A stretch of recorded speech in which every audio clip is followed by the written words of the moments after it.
Mga kapuso, ang kwento ng pagbangon at pagpupursige ng isang single mom na namatayan ng anak dahil sa dengue, ating tunghayan sa report ni Denise Abante.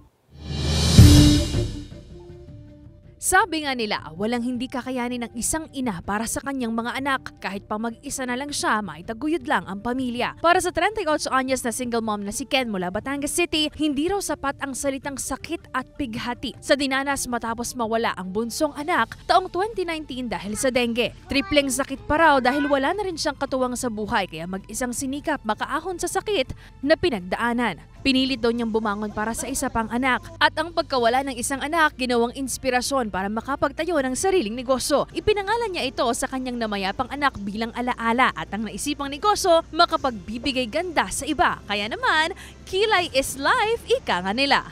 The pain is just too much. So halos isang taon ako na undergo ng anxiety and depression. So for more than a year, na-realize ko, may isa pa akong anak eh. So lahat ng pera namin naubos, yung income ko from abroad. Sabi ko, hindi pwedeng ganito. Kasi may isa pa akong anak. Parang kasalanan maging happy noong time na yun. I decided, sabi ko, babangon ako ulit, magsisimula. Sinimulan niya raw mag-training para matuto sa negosyo ng pagkikilay. Wala naman daw sa plano na ito ang tatahaking linya pero masaya siyang ang alaala ng anak mananatiling buhay. Ang greatest fear sa mami na nawalan ng anak is dumating yung time na makalimutan na yung anak mo na nag-exist sa earth.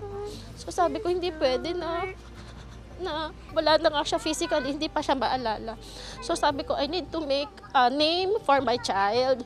Sabi ko, basta any business na magdadala ng pangalan ng anak ko. Sa ngayon, isa na sa kinikilalang kauna-unahang organic aesthetic clinic ang kanyang negosyo sa buong lalawigan kung saan nag-o-offer ng dekalidad na brow tattoo service, lip tattoo at iba pang pampaganda. Kaya mapadalaga o senior citizen, in demand ang business niya. Ang 64 anyos na si Gloria hindi papahuli riyan. Kahit naman medyo may edad na ako, kita ko naman na dapat ay medyo presentable pa rin sa tao. Isang inspirasyon sa mga kababaihan at negosyante ang tingin ng matalik na kaibigan ni Ken sa kanya. Napaka masigasig at saka hindi siya nag-give up, hindi siya natatapos sa isang bagay lang, napakatyaga niya sa lahat. Hindi siya bumibitaw kung ano man yung pagsubok na dumadaan sa kanya. Wish granted daw para kay Ken na hanggang ngayon hindi nakakalimutan ng mga tao ang kanyang anak. Dala-dala pa nila sa kilay nila.